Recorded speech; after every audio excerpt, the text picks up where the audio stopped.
उदयपुर गांव में मटका अपनी माँ प्रेमा के साथ रहा करता था।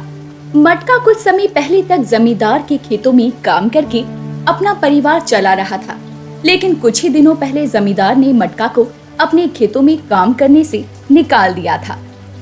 तुझे कितनी बार कहा है, पूरे दिन आलस मत किया कर, खेत में जाकर तुझे सोने की क्या ही जरूरत थी।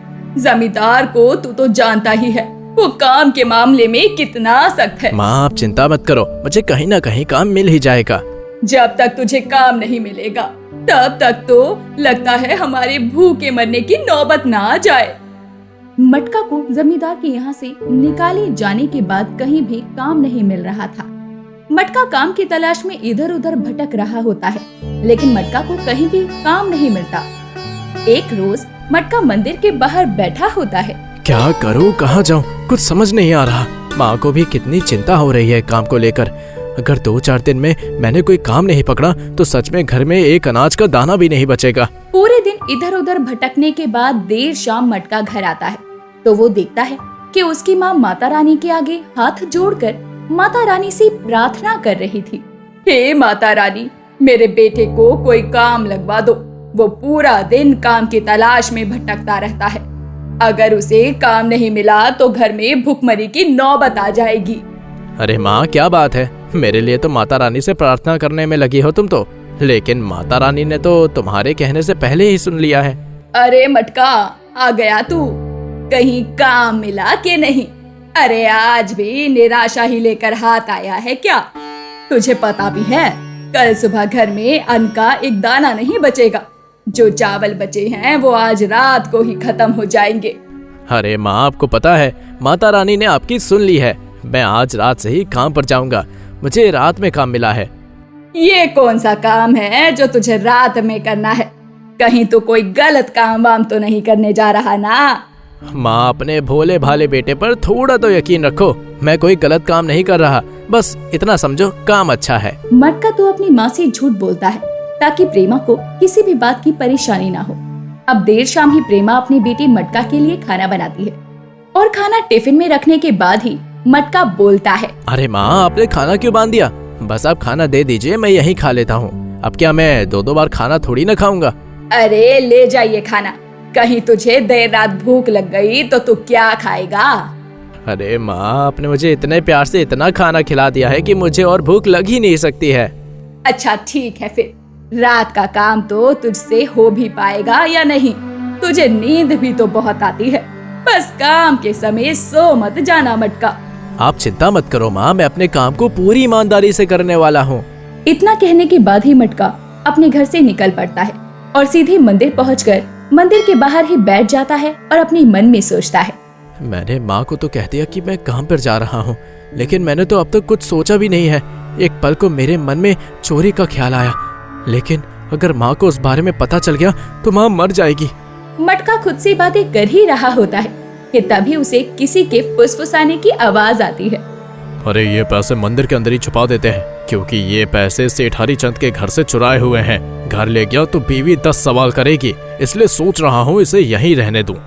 अरे ये क्या बात है, ये तो चोरी के पैसे हैं। वैसे भी ये पैसे इनके यहाँ रखते ही मैं उठा ले जाऊंगा और उसमें से सिर्फ अपने लायक थोड़े पैसे रखकर पूरे गांव को पैसे बांट दूंगा।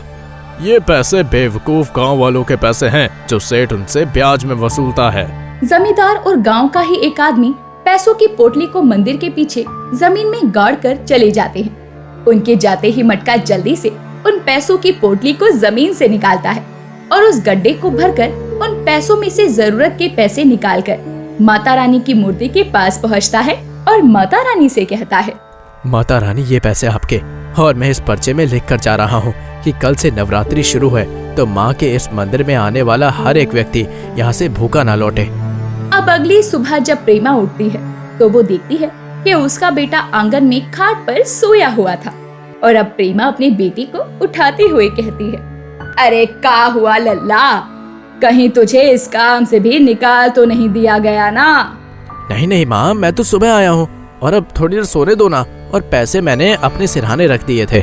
मटका इतना कहकर अपनी आंखें बंद कर लेता है, लेकिन तभी उसकी पड़ोस की रहने वाली बिजली का वहाँ आना होता है। अरे प्रेमा काकी, आपके घर के बाहर भी आपको पैसे मिले हैं का?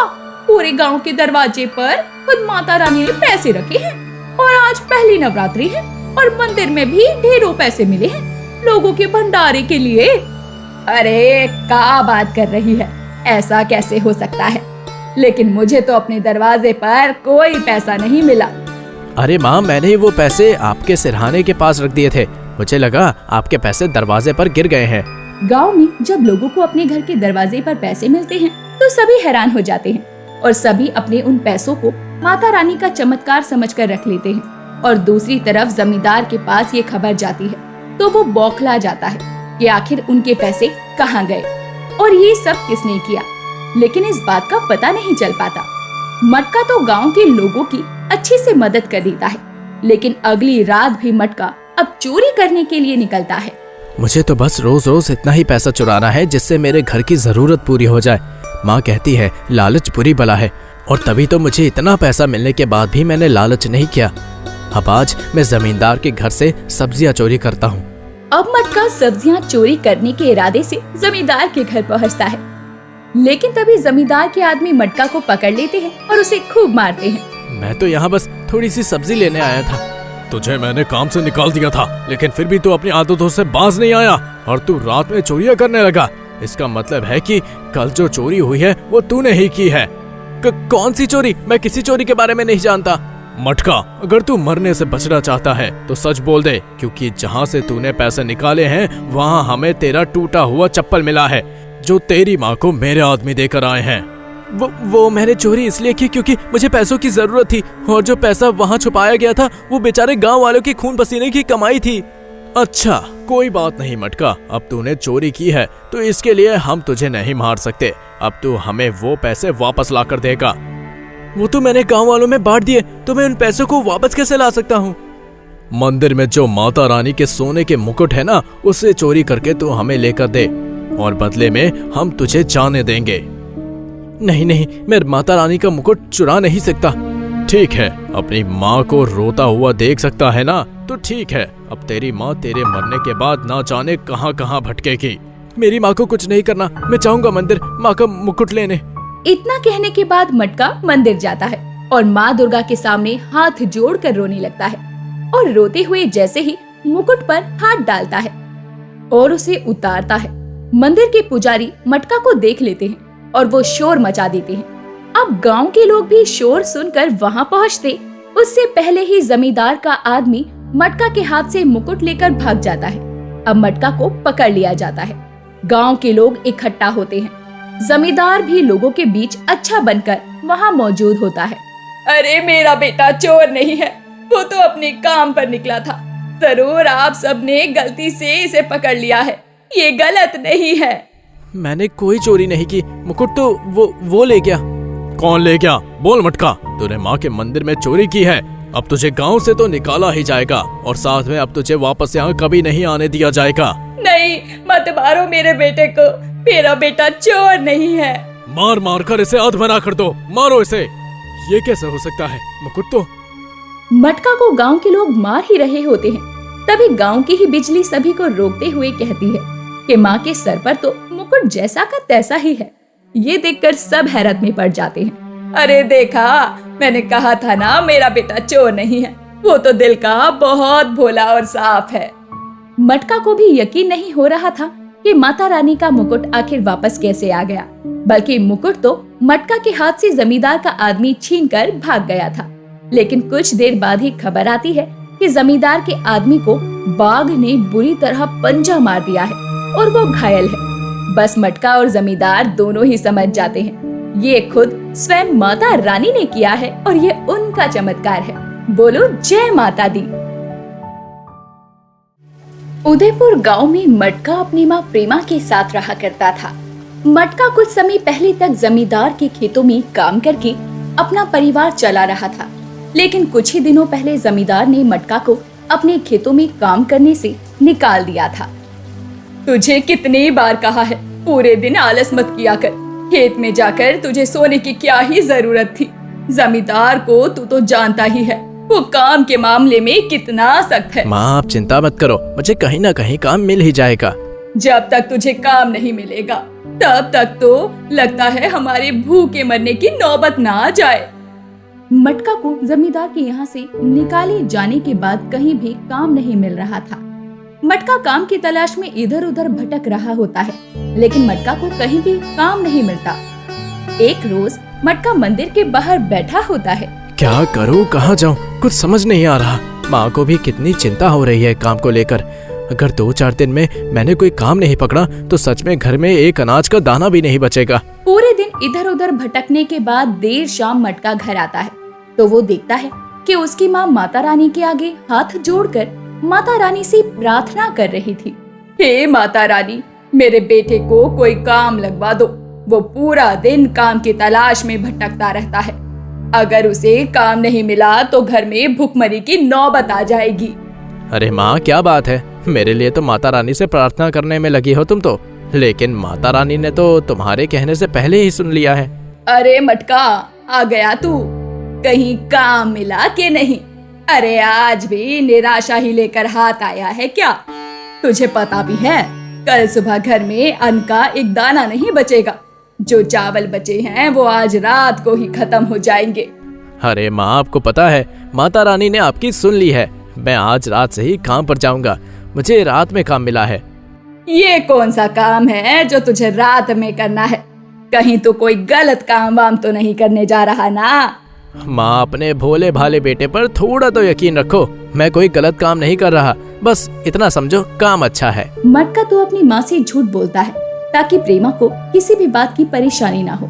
अब देर शाम ही प्रेमा अपनी बेटी मटका के लिए खाना बनाती है और खाना टिफिन में रखने के बाद ही मटका बोलता है। अरे माँ, आपने खाना क्यों बांध दिया? बस आप खाना दे दीजिए, मैं यहीं खा लेता हूँ। अब क्या मैं 2-2 बार खाना थोड़ी ना खाऊंगा। अरे ले जाइए खाना। कहीं तुझे देर रात भूख लग गई तो तू क्या खाएगा? अरे माँ, आपने मुझे इतने प्यार से इतना खाना खिला दिया है कि मुझे और भूख लग ही नहीं सकती है। अच्छा ठीक है, फिर रात का काम तो तुझसे हो भी पाएगा या नहीं? तुझे नींद भी तो बहुत आती है। बस काम के समय सो मत जाना मटका। आप चिंता मत करो माँ, मैं अपने काम को पूरी ईमानदारी से करने वाला हूँ। इतना कहने के बाद ही मटका अपने घर से निकल पड़ता है और सीधे मंदिर पहुंचकर मंदिर के बाहर ही बैठ जाता है और अपने मन में सोचता है। मैंने माँ को तो कह दिया कि मैं काम पर जा रहा हूँ, लेकिन मैंने तो अब तक कुछ सोचा भी नहीं है। एक पल को मेरे मन में चोरी का ख्याल आया, लेकिन अगर माँ को उस बारे में पता चल गया तो माँ मर जाएगी। मटका खुद से बातें कर ही रहा होता है कि तभी उसे किसी के फुसफुसाने की आवाज आती है।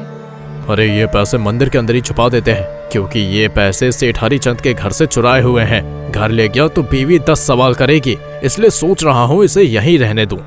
अरे ये क्या बात है, ये तो चोरी के पैसे हैं। वैसे भी ये पैसे इनके यहाँ रखते ही मैं उठा ले जाऊंगा और उसमें से सिर्फ अपने लायक थोड़े पैसे रखकर पूरे गांव को पैसे बांट दूंगा। ये पैसे बेवकूफ गांव वालों के पैसे हैं जो सेठ उनसे ब्याज में वसूलता है।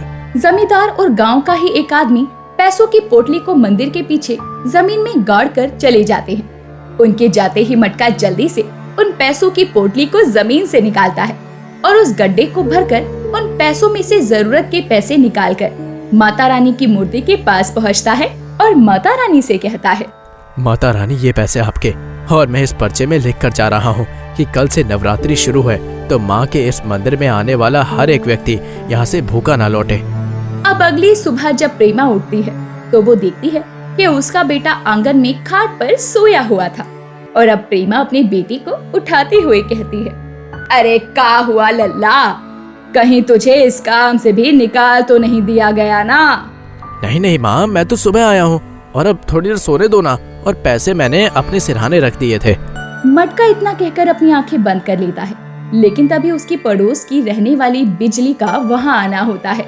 अरे प्रेमा काकी, आपके घर के बाहर भी आपको पैसे मिले हैं का? पूरे गांव के दरवाजे पर खुद माता रानी ने पैसे रखे हैं और आज पहली नवरात्रि है और मंदिर में भी ढेरों पैसे मिले हैं लोगों के भंडारे के लिए। अरे क्या बात कर रही है, ऐसा कैसे हो सकता है? लेकिन मुझे तो अपने दरवाजे पर कोई पैसा नहीं मिला। अरे माँ, मैंने ही वो पैसे आपके सिरहाने के पास रख दिए थे, मुझे लगा आपके पैसे दरवाजे पर गिर गए हैं। गांव में जब लोगों को अपने घर के दरवाजे पर पैसे मिलते हैं तो सभी हैरान हो जाते हैं और सभी अपने उन पैसों को माता रानी का चमत्कार समझकर रख लेते हैं। और दूसरी तरफ जमींदार के पास ये खबर जाती है तो वो बौखला जाता है कि आखिर उनके पैसे कहाँ गए और ये सब किसने किया। लेकिन इस बात का पता नहीं चल पाता। मटका तो गांव के लोगों की अच्छे से मदद कर देता है, लेकिन अगली रात भी मटका अब चोरी करने के लिए निकलता है। मुझे तो बस रोज रोज इतना ही पैसा चुराना है जिससे मेरे घर की जरूरत पूरी हो जाए। माँ कहती है लालच बुरी बला है, और तभी तो मुझे इतना पैसा मिलने के बाद भी मैंने लालच नहीं किया। अब आज मैं जमींदार के घर से सब्जियां चोरी करता हूँ। अब मटका सब्जियां चोरी करने के इरादे से जमींदार के घर पहुँचता है, लेकिन तभी जमींदार के आदमी मटका को पकड़ लेते हैं और उसे खूब मारते हैं। मैं तो यहाँ बस थोड़ी सी सब्जी लेने आया था। तुझे मैंने काम से निकाल दिया था, लेकिन फिर भी तू अपनी आदतों से बाज नहीं आया और तू रात में चोरियां करने लगा। इसका मतलब है कि कल जो चोरी हुई है वो तूने ही की है। कौन सी चोरी? मैं किसी चोरी के बारे में नहीं जानता।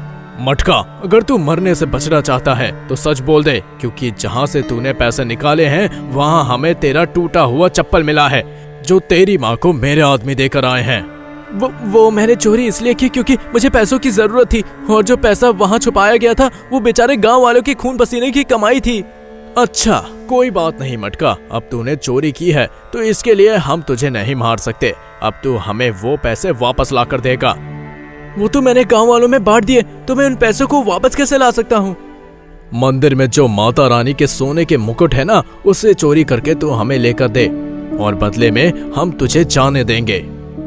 नहीं नहीं, मैं माता रानी का मुकुट चुरा नहीं सकता। ठीक है, अपनी माँ को रोता हुआ देख सकता है ना, तो ठीक है। अब तेरी माँ तेरे मरने के बाद ना जाने कहाँ कहाँ भटकेगी। मेरी माँ को कुछ नहीं करना, मैं जाऊंगा मंदिर माँ का मुकुट लेने। इतना कहने के बाद मटका मंदिर जाता है और माँ दुर्गा के सामने हाथ जोड़कर रोने लगता है, और रोते हुए जैसे ही मुकुट पर हाथ डालता है और उसे उतारता है, मंदिर के पुजारी मटका को देख लेते हैं और वो शोर मचा देते हैं। अब गांव के लोग भी शोर सुनकर वहां पहुंचते उससे पहले ही जमींदार का आदमी मटका के हाथ से मुकुट लेकर भाग जाता है। अब मटका को पकड़ लिया जाता है। गांव के लोग इकट्ठा होते हैं। जमींदार भी लोगों के बीच अच्छा बनकर वहां मौजूद होता है। अरे मेरा बेटा चोर नहीं है, वो तो अपने काम पर निकला था। जरूर आप सबने गलती से इसे पकड़ लिया है, ये गलत नहीं है। मैंने कोई चोरी नहीं की, मुकुट तो वो ले गया। कौन ले गया? बोल मटका, तूने माँ के मंदिर में चोरी की है। अब तुझे गांव से तो निकाला ही जाएगा, और साथ में अब तुझे वापस यहाँ कभी नहीं आने दिया जाएगा। नहीं, मत मारो मेरे बेटे को, मेरा बेटा चोर नहीं है। मार मार कर इसे अधमरा कर दो, मारो इसे। ये कैसे हो सकता है? मुकुट तो। मटका को गांव के लोग मार ही रहे होते हैं, तभी गांव की ही बिजली सभी को रोकते हुए कहती है कि माँ के सर पर तो मुकुट जैसा का तैसा ही है। ये देखकर सब हैरत में पड़ जाते हैं। अरे देखा, मैंने कहा था ना मेरा बेटा चोर नहीं है, वो तो दिल का बहुत भोला और साफ है। मटका को भी यकीन नहीं हो रहा था कि माता रानी का मुकुट आखिर वापस कैसे आ गया, बल्कि मुकुट तो मटका के हाथ से जमींदार का आदमी छीनकर भाग गया था। लेकिन कुछ देर बाद ही खबर आती है कि जमींदार के आदमी को बाघ ने बुरी तरह पंजा मार दिया है और वो घायल है। बस मटका और जमींदार दोनों ही समझ जाते हैं ये खुद स्वयं माता रानी ने किया है और ये उनका चमत्कार है। बोलो जय माता दी।